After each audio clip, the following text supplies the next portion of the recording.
Hello everybody, this is Bara, Sapir. I want to make sure that you can all hear me, so for those of you who are in here, please let me know that you can hear me okay?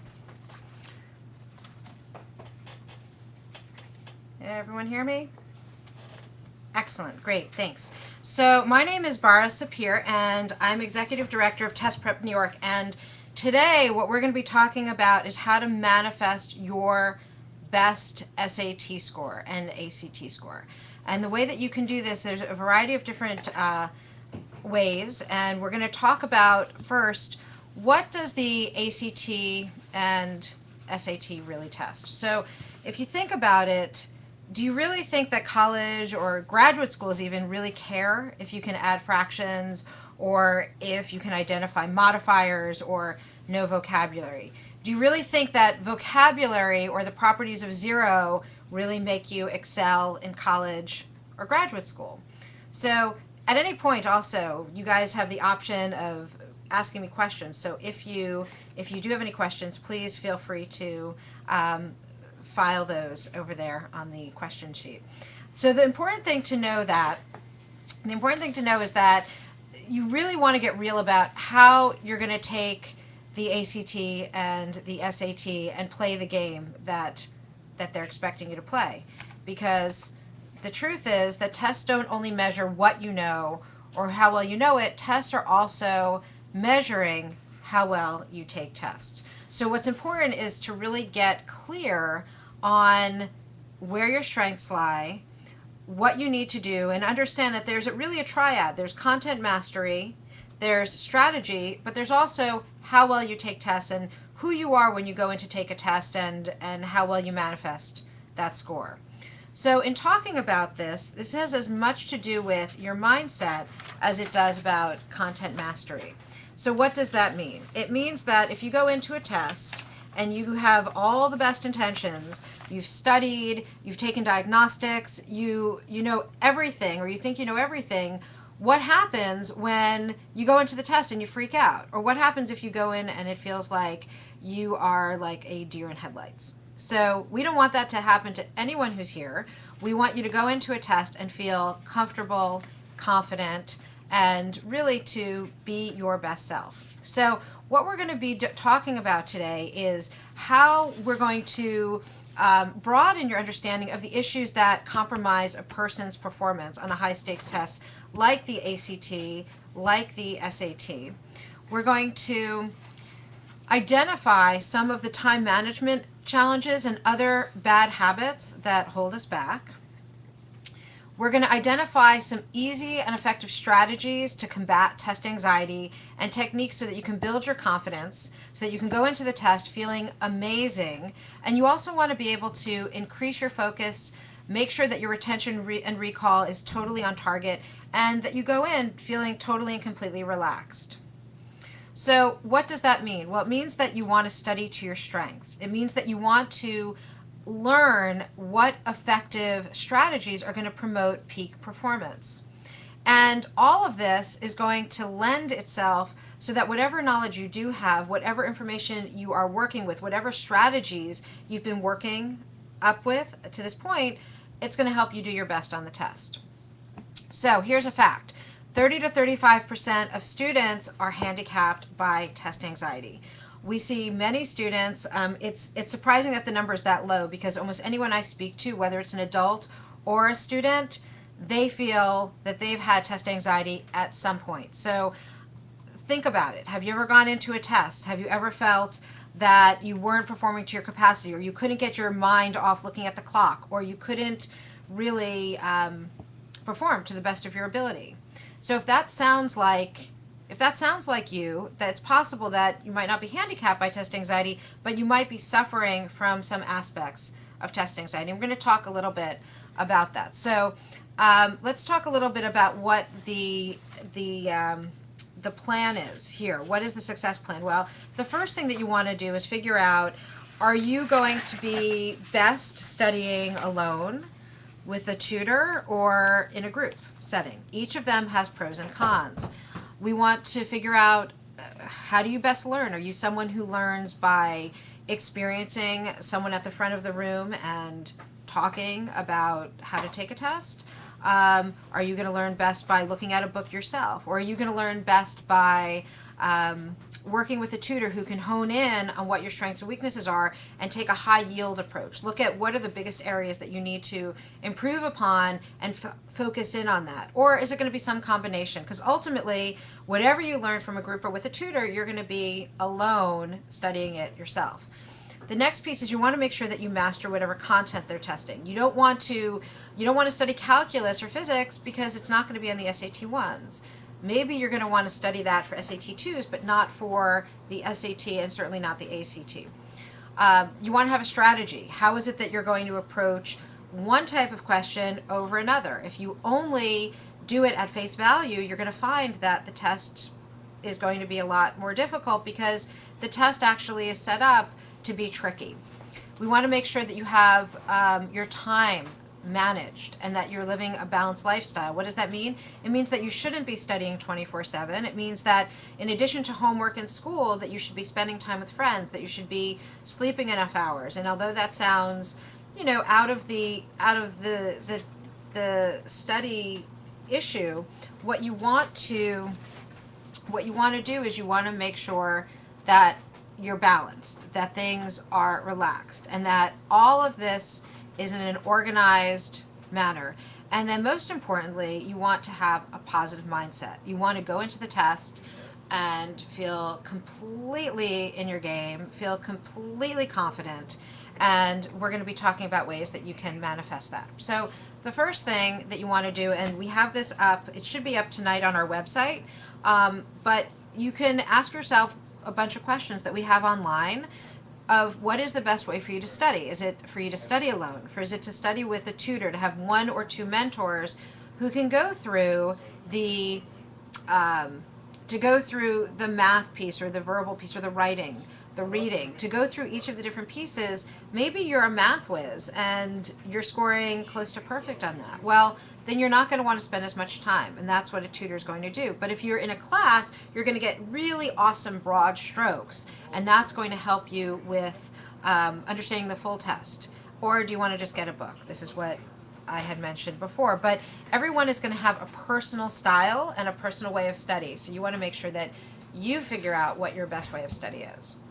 So let's talk about learning style. So imagine that you just got a new smartphone or you got a new iPad or some sort of gadget. I want everyone to look at these pieces right up here on the board. And when you get it, do you take it out of the box and read the manual from cover to cover? Do you call a friend or colleague and have them explain how you should use it? Do you play with it thinking, well, a 5-year-old can handle this, so I can do it, how hard could it be? Or do you wind up looking for a video on YouTube or look for a diagram to follow in order to figure out how to use it? So this is just one question, but based on a series of questions, you can identify what your learning style is. And in knowing that, you can actually start to study, not just for the ACT and SAT, but for everything, knowing how you study best. And we're going to talk about these different study modes. One is oral. Like, do you take in information by someone speaking to you? Do you like going to lectures? Do you like to have the teacher at the front of the room or a friend tell you a story, and then by hearing it, it's a way that you're going to best study? If that's the way that you best study, well, then you're going to want to tape yourself studying or tape rules and different math equations and listen to yourself or listen to someone else go over it. If you're kinesthetic, that means you learn by doing. You learn by experiencing. And that's someone who, if they got an iPad, they would take it and they would just start working with it. Or if they were needing to go to a friend's house and they were riding a bike, they'd wing it. They wouldn't look at a map. They would actually just go that way. If you're visual, you're someone who's going to appreciate reading maps and reading charts and understanding things in a graphic sense. And if you're someone who learns by reading and writing, the way that you're going to learn best is actually by reading the information, finding a book, working through it yourself, and writing things down when someone is speaking to you so that you can memorize it that way. So flashcards are really great, both for the visual person and also the reading writing person. And to figure out what kind of learner you are, keep note of this survey address. It's on our website, and we have a survey there, and it will identify what kind of learner you are, and that's going to help you not only on this test but in all studying from here on in. So it's a great tool that we offer to the College Week folks. So let's get to the meat of things. We're talking about what's going to manifest your best score, and so that you can feel great going in to take a test. So in 1948, B.F. Skinner, if any of you have taken psychology, you might have heard of him. B.F. Skinner did research on the way that pigeons behave. And what he found was that even though pigeons were given food, they were in a cage, and as they were in this cage, they were given food at regular intervals. And the pigeons would not realize it was regular intervals. They thought that whatever they were doing before the food came into the cage allowed them to eat. So if a pigeon like lifted up its wing or was doing some kind of crazy dance, the pigeon would think, oh my gosh, I lifted up my wing and I got this food. I better just keep doing this more and more, because the more I do it, maybe the food is going to actually come quicker, or there'll be more of it. So humans are no different. What humans do is, let's say you study for a test, you really, really know this stuff, but you have this tiny bit of anxiety. Well, that anxiety, if you don't deal with it, and let's say you go into that test and you do amazingly well on it, that anxiety can blow up and be full-blown handicapped, like just handicap you completely, because the anxiety can take over. Your mind can't tell the difference between knowing that it's the fact that you studied that you did great, or is it the anxiety that made you do great? And the mind just wants to support you in whatever you do. So if you feel that anxiety, you want to focus in on, how do I get rid of it? Because it's not the anxiety that allowed you to do as well as you did. It's actually the fact that you studied. So that's the first piece. The second piece is, you can see here, there's a picture of a tennis ball. And you might think, well, what does a tennis ball have to do with what we're talking about here? Well, let's look at some common tennis player complaints, and you'll let me know if this sounds at all familiar to you in the way that you go through studying for a test. So a tennis player might say, it's not that I don't know what to do, it's that I don't do what I know. Or when I'm practicing, I play amazing, but then I get into a match and I completely fall apart. Or every time I'm near match point against an amazing player, I get so nervous that I lose my concentration. Or when I try really hard to do a stroke the way it says to in this book, or the way that my tennis coach told me to do it, I flub the shot every time. But when I concentrate on one thing I'm supposed to be doing, I forget something else. So ultimately, you know, a tennis player might say, I'm my own worst enemy, because I go in and I usually beat myself. And I just get really upset with myself. So these are the kinds of things that test takers say. And let me know if this sounds at all familiar. So it's not that I don't know what to do. It's that I don't do what I know. I learned how to do it, and then all of a sudden I'm back at square one. I've been practicing and practicing, and then I do great on these diagnostic tests. But when I get into the testing situation, I fall apart. Or every time that I get to the test center, I lose, or you know, when you're at school, I get so nervous that I completely lose concentration and I can't focus in on the exam at hand. Or when I'm trying really hard to answer the question the way that it's said to in the official guide, I flub it every single time. And I concentrate on one thing I'm supposed to be doing, and then I forget something else. So I'm my own worst enemy. I have a very active inner critic. And so what's an inner critic? Well, an inner critic is something inside of you that convinces you that you're not supposed to be the best that you really can be.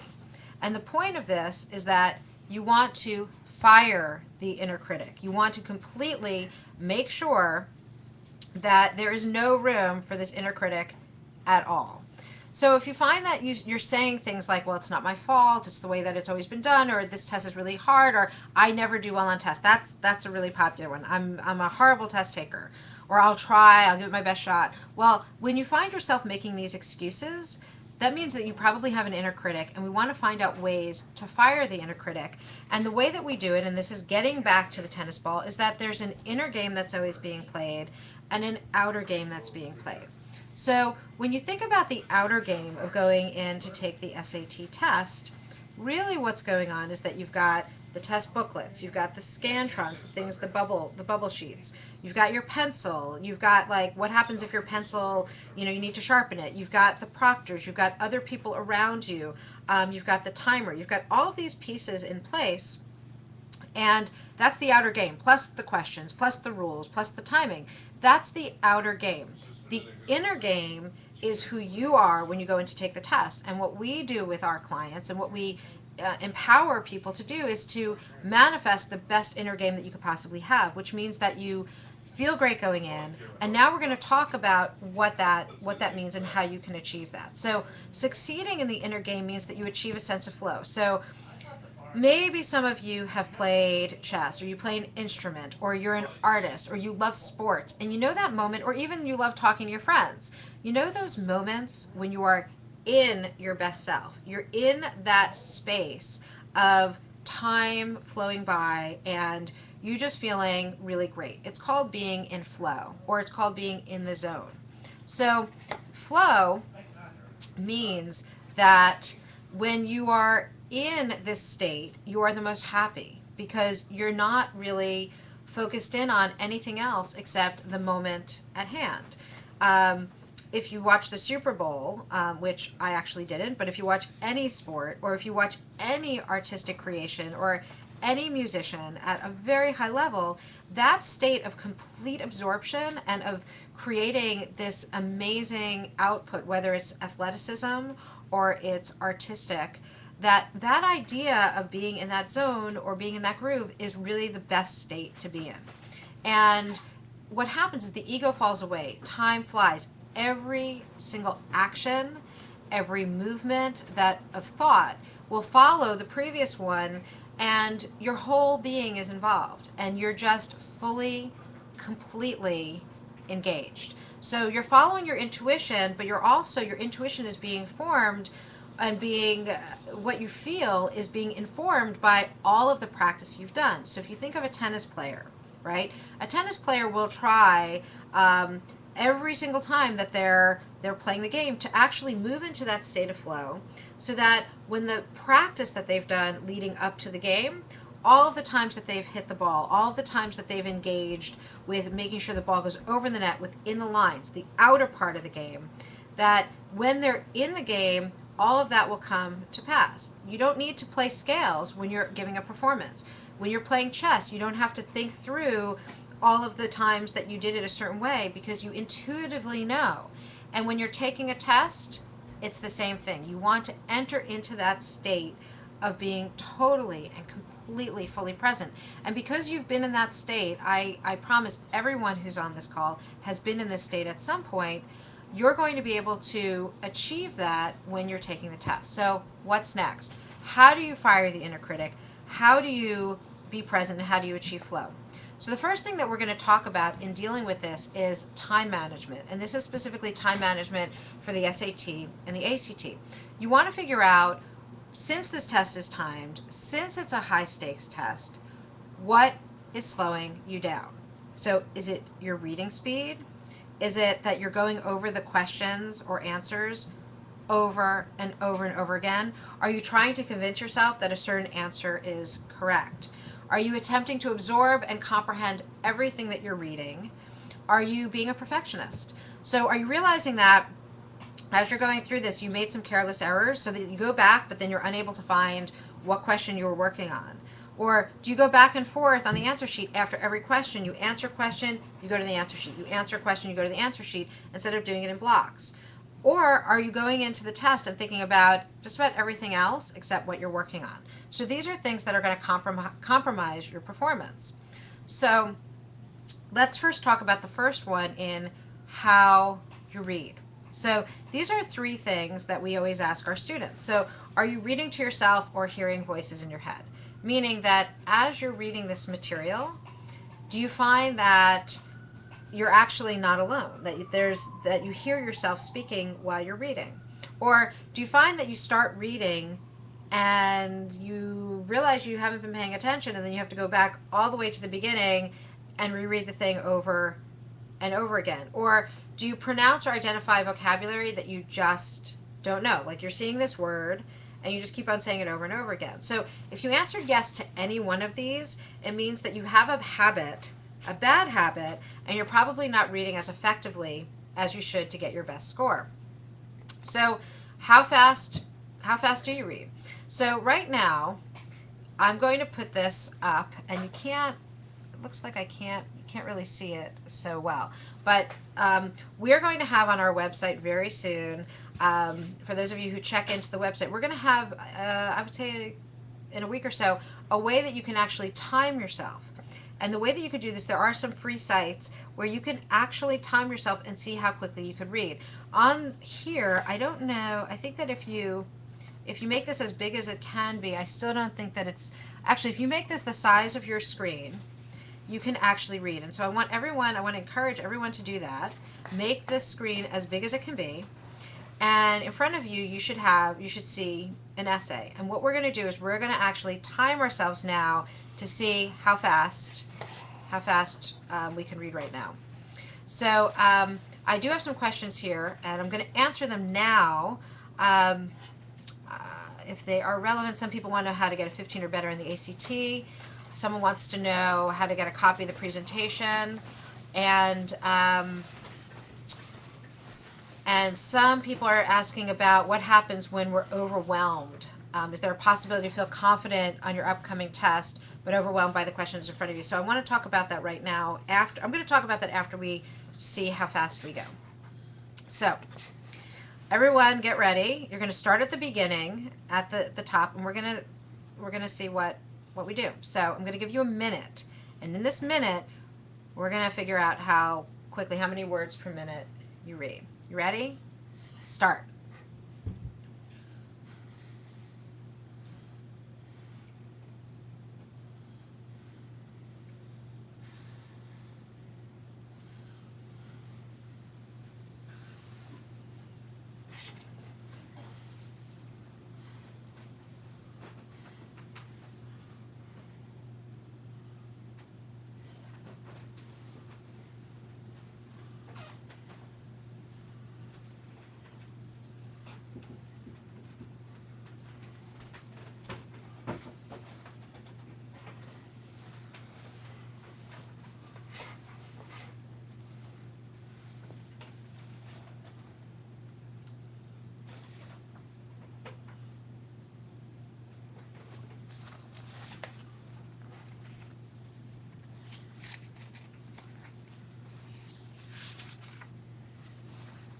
Stop. Okay, so look and see what word you stopped at. And what I want you to do now is I want you to count the number of lines that you read. So everyone count the number of lines, and if you can't maximize the page, which I've seen someone here say that they can't, don't worry. You could just email me, and I could send you you'll have information later. But count the number of lines, and I want you to multiply that by 10. And since we have a question piece here, see how many words you read per minute. So if you count it by 10, that's the number of words you're reading. And you might be surprised. I'd love to hear from you whether you're surprised or not. But the average person reads between 150 and 250 words per minute. Okay, 150 words per minute, 250 words per minute. But when you're taking a high stakes test, that's actually not fast enough. And plus, the amount of material that you have on the test is, you're not being tested on the essays. For example, you're not being tested on 100% of the essays. You're actually being tested on 20%. So if you put your full attention on the entire essay, it means that you're taking in and trying to retain information that isn't really going to be relevant because you only have this much that you're tested on.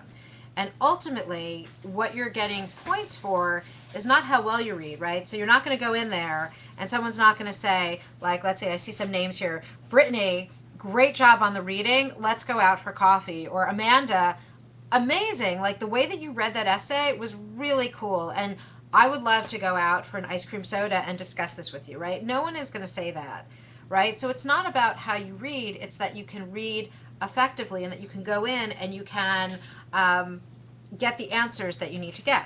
So let's first talk about what average speed means. Okay, so when we're talking about average speed, what I just gave you, I got yesterday off of the Huffington Post. It's basically at the same level of what you're going to see on the ACT or the SAT, right? The difference is that the ACT folks and the ACT folks boil it down, filter out all the stuff that makes reading fun, right? And then what they do is they then test you on it, right? So the level. Now, if I were to take out Dr. Seuss, right, you'd probably read through it really, really fast. But if I were to take out, say, I don't know, Einstein's theory of relativity, you'd probably slow down, right? So that's level. So what we just dealt with was something that was the level that you probably see. The second thing is time. I don't know about you, but I don't read in 1 minute spurts. I read, you know, at least 5 minutes, if not hours at a time, because I get enraptured in a book. But when you're taking the ACT and the SAT, you have a finite period of time that you're working with, right? And then the last thing is dealing with range, right? So we're dealing with that sometimes you're reading for a short period of time, sometimes a long period of time, sometimes the level. So we're dealing with a range. So we're not just dealing with just 1 minute and dealing with that 1 minute for the rest of your life, right? We're dealing with a range that you might sometimes read 500 words a minute and sometimes you might read 60 words a minute.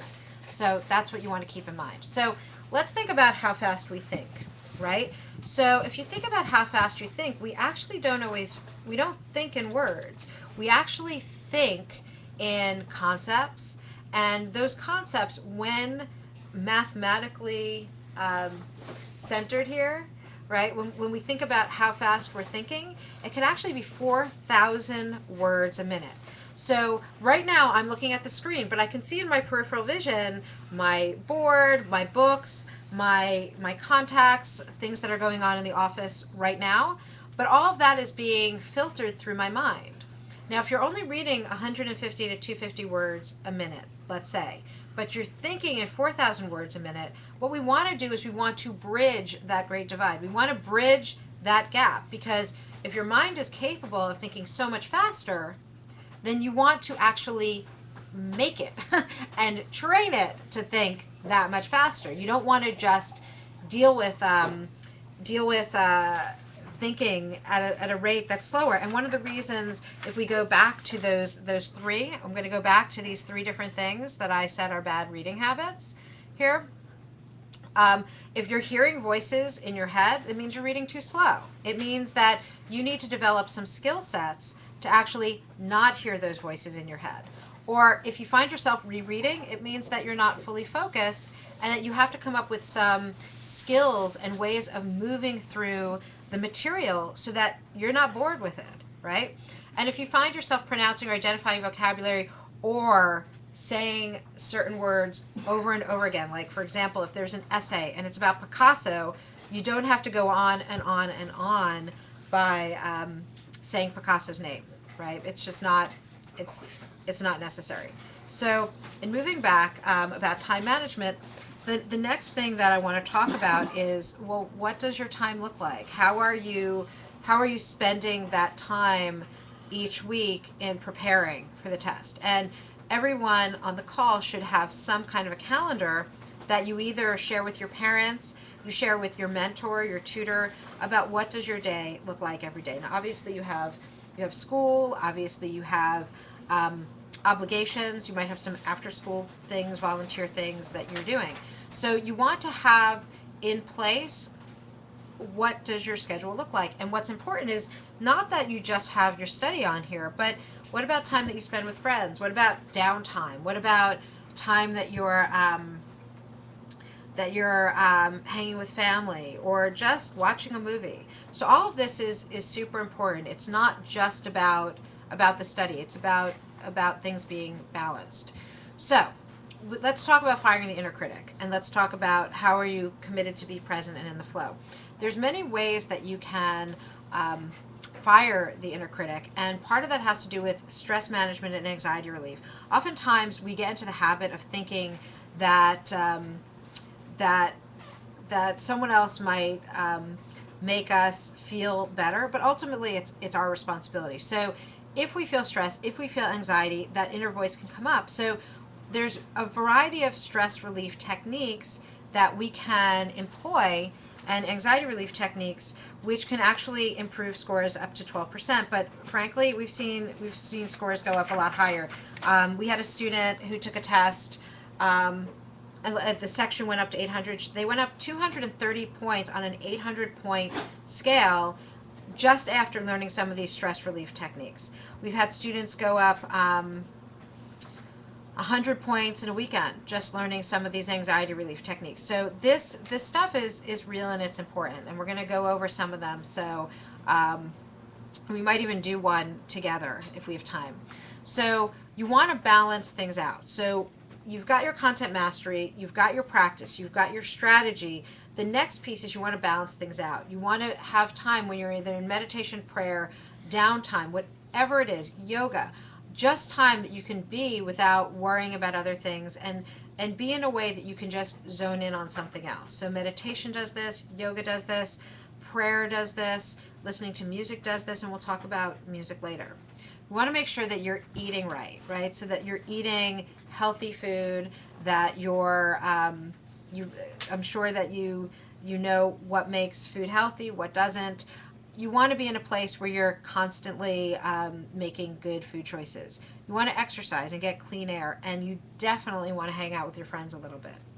So if you look at this wheel right now, this is a life wheel, and you can see all of the different pieces that I have on here deal with things that you want to make sure you have in your life. You want to have family relationships that are positive. So if you take this, and if anyone emails me, I'll send you a copy of this.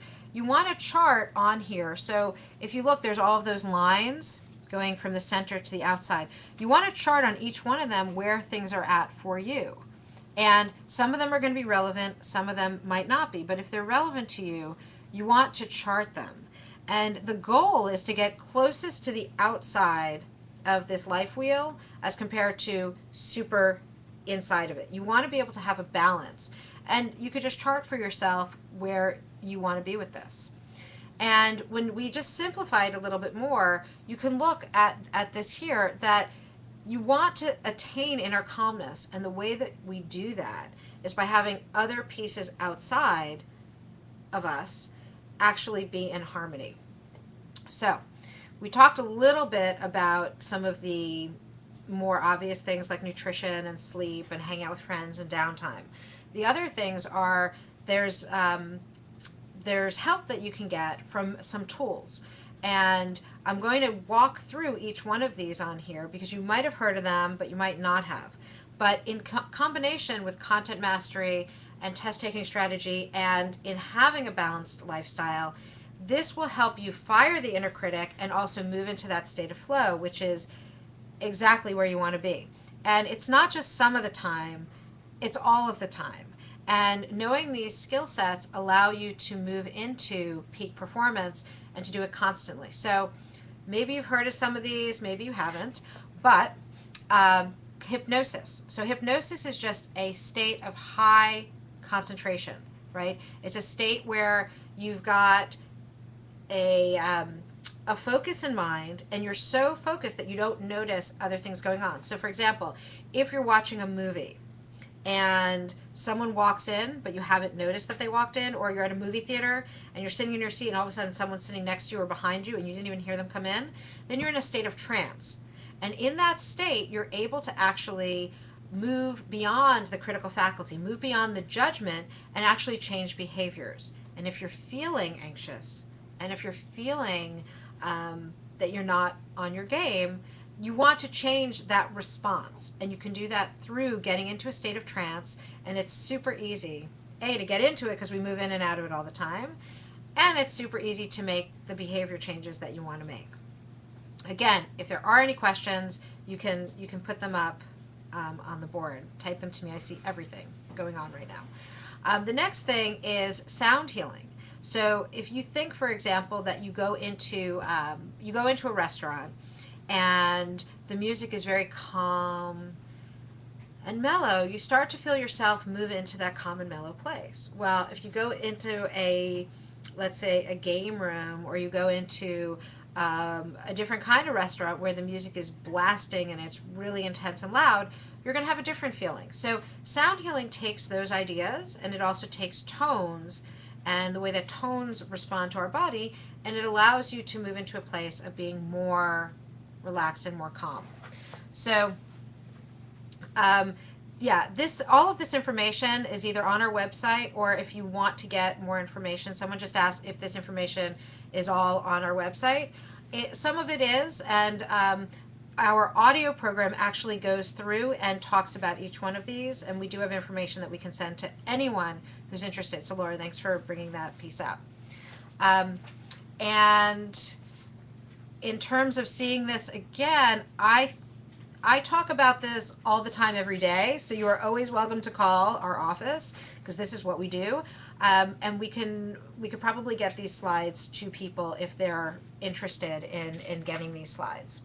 Okay? And all right, the other piece, neurolinguistic programming. So neurolinguistic programming, before we talked about learning styles, remember I was saying that some people learn kinesthetically by doing things, and some people learn by seeing things.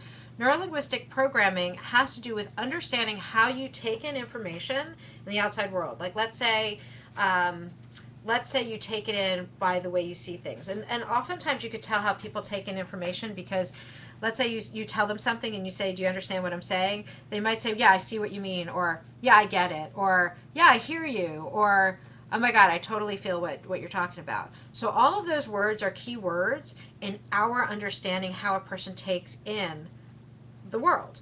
And we can change behaviors, because if we know how you programmed yourself to begin with, because being scared, being anxious, all of the feelings of that we don't want to feel are learned behaviors, right? There are some natural emotions that come about, but you're not born with test anxiety, right? Like no one is born and they're like inherently anxious about tests.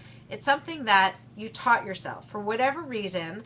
And as we talked about earlier, at some point that made sense to you. Like your mind thought that it was doing its job by supporting you by being anxious.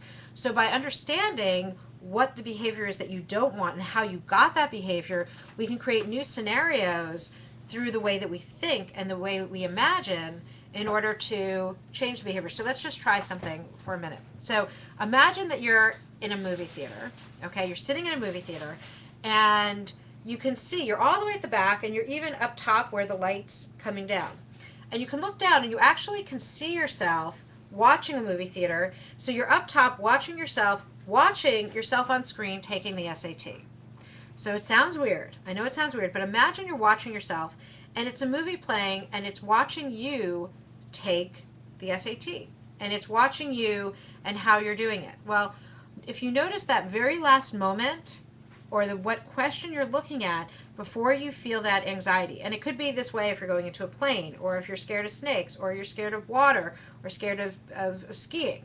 So the very last thing that you see right beforehand, and you stop that movie. So you're up here watching yourself on the screen, and you see yourself in that movie. What you can then do is say, let's roll that backwards.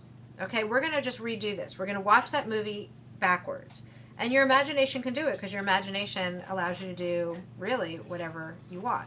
So you see yourself moving back, and then you want to play it forward again, but you want to give yourself a different scenario. And you go back and forth, and then you just fold back in to where you're sitting in the seat, and then you're back up in the screen, and now watch yourself doing it the way that you want to do it. So these are the kinds of sort of mental plays that we do with neurolinguistic programming. We can also do work with energy. So Western medicine talks about how if there's an illness or a dis-ease, it has to do with biological issues. Eastern medicine talks about it's all about energy flow. So we can do something called EFT, which is emotional freedom technique, Reiki or acupuncture. And all of these have to do with the flow of energy. And again, you might not talk about this stuff in school or if you're taking an SAT class now or an ACT class, but if you think about when you feel calm and you feel focused, you feel in alignment. And what these things do are it's outside of you, or you could do it to yourself, and you can move yourself into alignment. And then there's biofeedback. And biofeedback allows you to harness the energy within yourself in order to make changes. So if you find that you're getting anxious, you can actually practice to move energy within yourself so that you can actually play with it and be in a more calm and relaxed state as you move through this material. Okay. Now, one thing that we love to work with students on is remind them that music is an incredibly effective solution, meaning that if you find that there's certain music that makes you feel calm, that allows you to feel fully and completely in your center and in your strength, well, then you should be listening to it. Okay, you should be listening to it, whatever it is. If you find that when you go into the test and you get really, really tired, but you have music that makes you feel really up, well, then you should be listening to it before you go in to take the test. So use what works. Okay, if you know what works for you, then we encourage you to use it.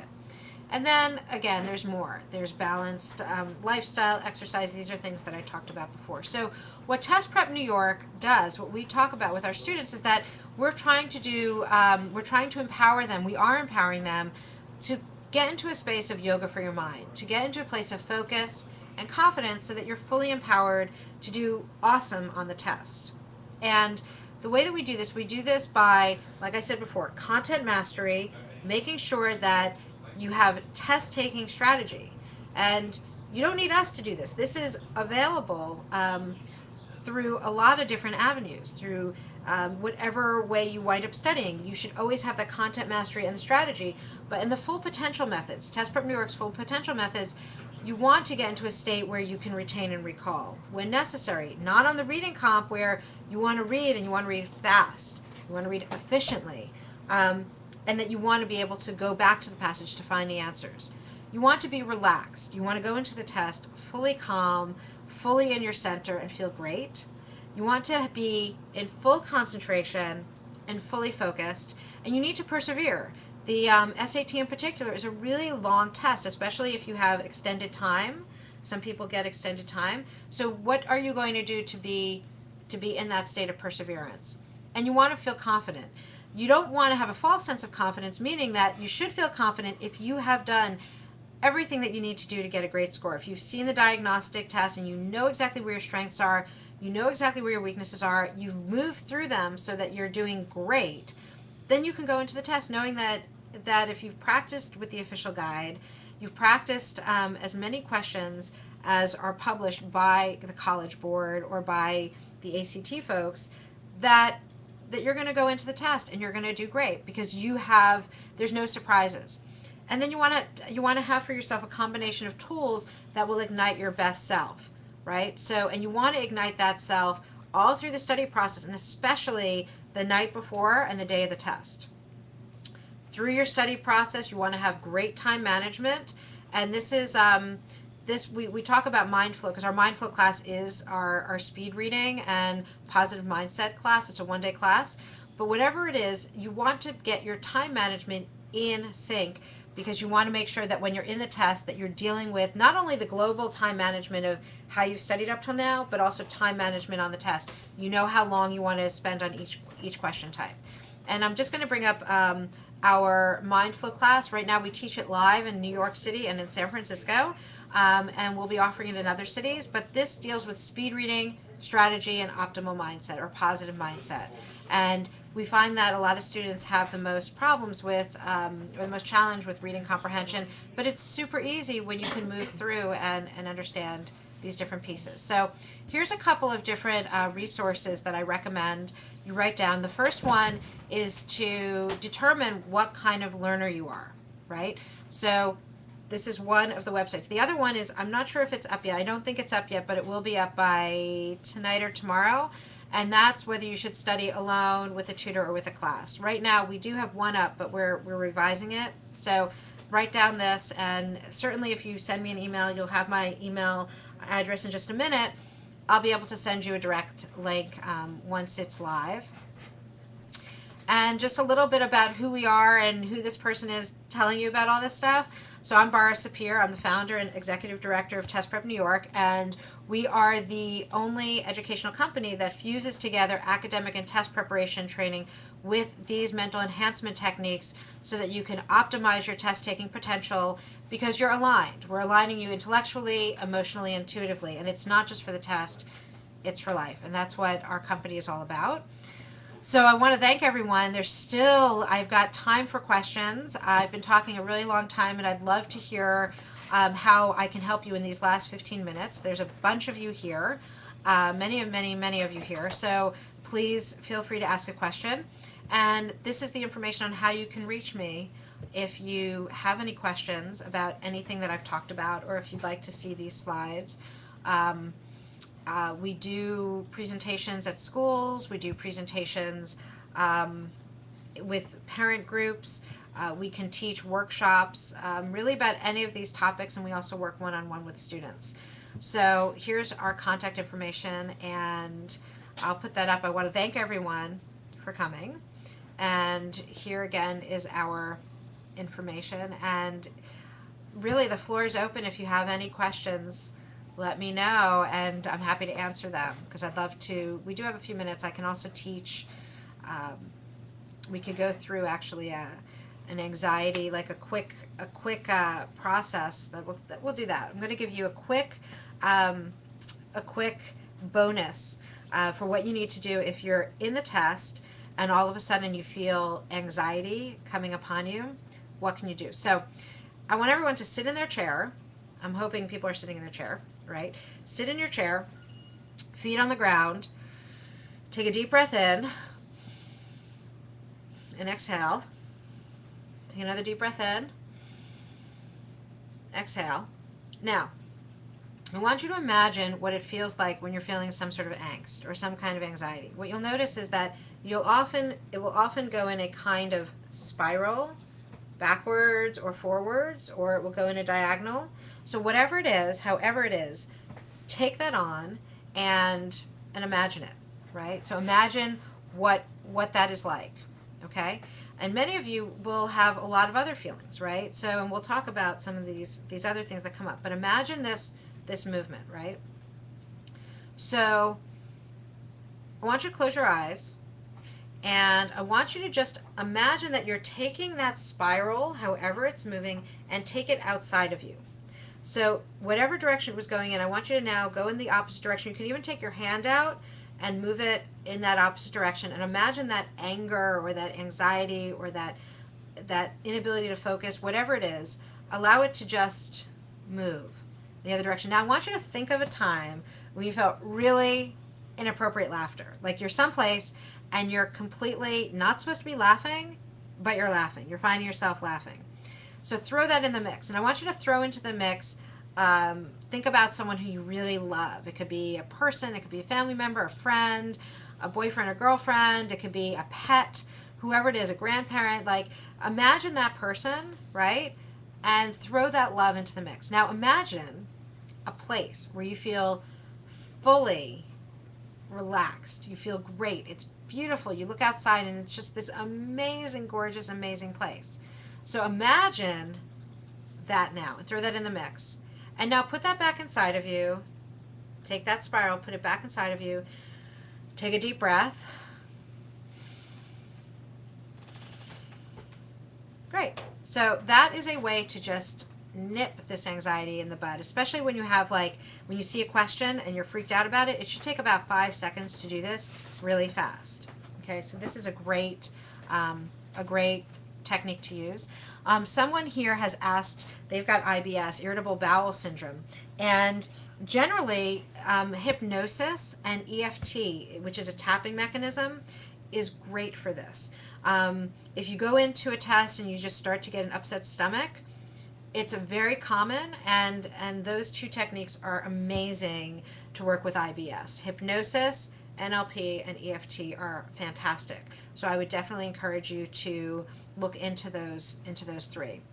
So, are there any other questions for me before I stop this process here? Any other questions?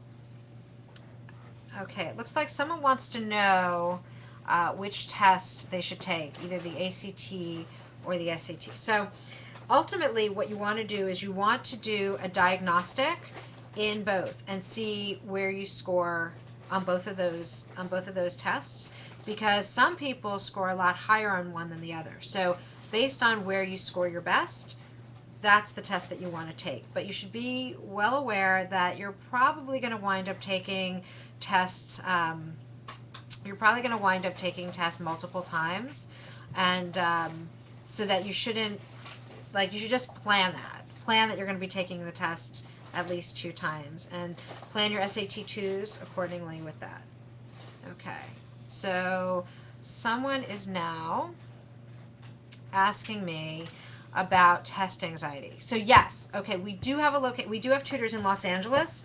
I'm going to be out at our San Francisco office next week.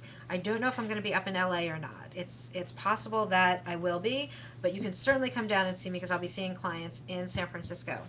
And this particular person is telling me that they get to the point, and this happens with a lot of people, that they are so anxious that they forget everything. So whether it's LA or Nebraska or Iowa or Idaho or Indiana, we can work with you, because we work with students over Skype. So the way that you're seeing me right now, I can't see you, but you can see me.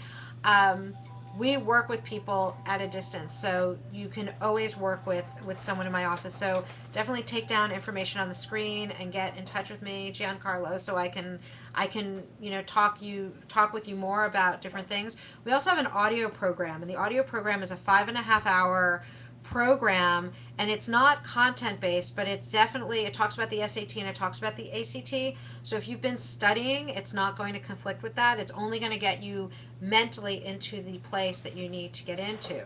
So while we do our tutoring and we teach a few different classes, we mostly do one-on-one content. We have this other piece. So thank you for the question, because we are in a bunch of different places. So someone now is asking, if their dominant style of learning is seeing, what test will you fare better on? Honestly, that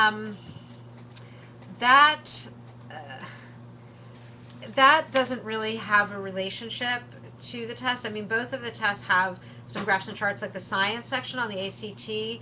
Maybe you'll do better on it because it's about data and reading, but I wouldn't definitely say that you should take that test because of it. I think that the most important thing is to take diagnostic tests and then see what it is that you need to do to move forward. So Amber's asking, if you've taken the SAT test twice and scored the same score both times, would you consider taking the test a third time? I would absolutely consider taking the test a third time, but you're going to have to do something different this time in order to get a different result. So I don't know what you've done up till now. Certainly you can write me an email or call, and someone in the office will find out, what have you been doing that hasn't allowed you to progress. But if you've taken a course, oftentimes students will plateau. If you work with a tutor, you've got more of a chance of actually exceeding. So you really want to take inventory on why you're not scoring as best as you think that you can score. And chances are you just need to tweak things. It's kind of like finishing school. You want to figure out what you're not doing right and then do it right the next time. So you want to kind of be like Dr. House and investigate. You want to be like a forensic psychologist or a forensic person, a researcher, to find out what happened the last 2 times that you took the test, or look over your diagnostic material to find out why this didn't work the way that you wanted it to work. Okay, so someone is asking, I'm hoping that that answers your question, Amber. Someone's asking about our speed reading course and if regular speed reading is good to do. So this is the thing. When you're dealing with regular speed reading, they're actually dealing with reading newspapers and doing things that you would do every day. When you work with the mind flow protocol, which is what we teach, we're looking at how it's relevant to taking tests. So mind flow, the mind flow class, is going to look at how you want to read the actual essays, because you don't want to read them the way that you read a magazine. You want to actually read it in a way that you are moving through it and reading what you need, because like I said before, you only have 20% of the test, or 20% of the passages that you can improve, or that you can use to answer the questions. So there's that piece, and then there's a certain strategy. You have to have a strategy in how you answer the questions. All of the answers are also, most of the answers are decoys, right? So you need to understand that as well in order to get through the questions correctly. So whatever time you bank on moving through it faster, you're going to be able to apply that to the actual questions. And then the last piece that we do is positive mindset. So positive mindset is important because you want to go in feeling really confident. So someone here, so anyway, that's the difference between just regular speed reading and teaching yourself speed reading or taking a class, and the mind flow that's specific to standardized high stakes tests. So we do teach them, like I said, they'll be offered online very soon. Again, get in touch with us so that we can let you know when you can take the test online. So someone here, I don't know their name, is asking, what if you took a practice SAT, worked on the sections, and then took the SAT twice and did about the same? So I just answered this. Amber asked this question as well. So working on just a practice SAT is not enough. Okay, you actually need to spend more time than just doing one test and thinking that it's enough. If you told me you did the whole College Board test, you did at least one, over-the-counter book, then I would say there's something wrong. But you need more than just looking at test questions. You want to learn in chunks. So like the way that we usually learn is that if you think about math, right, you learn number properties, and then you learn arithmetic, then you learn algebra. So all of these different pieces of learning, you learn it in chunks. So that's really what you need to do. It's not just working on the actual test and the test questions. So I think that answers everything. So again, someone's asking about how to reach me. So yeah, all my information is up here. I didn't put my Skype information, but my Skype is Bara Sapir. I'm not always on Skype, but you can certainly reach out to me. I really encourage you to like Test Prep New York on Facebook. We often hand out information. We let people know about different fun things coming up, like College Week. And when I give talks, I've given 4 talks this week, so it's a pretty common thing. So if anyone is in this area or in San Francisco, LA area, I'll be giving some talks there.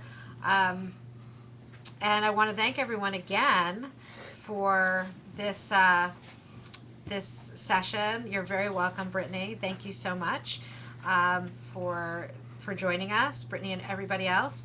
And please feel free to reach us. We have many clients that are just starting now who are taking the SAT in March. So there is time not only to deal with the content, but also to deal with the anxiety piece, and it's quick. So I can work, or you can use the CDs, and literally within an hour you'll see a difference. So this is not something that takes a really long time. This is stuff that's very quick, very effective. It's not like regular therapy. It's a combination of therapies that we've put together specific to manifest your best score. So I am going to stop talking now, and I hope everyone enjoys the rest of College Week Live. And I want to thank College Week Live for putting this together and getting this information out to all of you.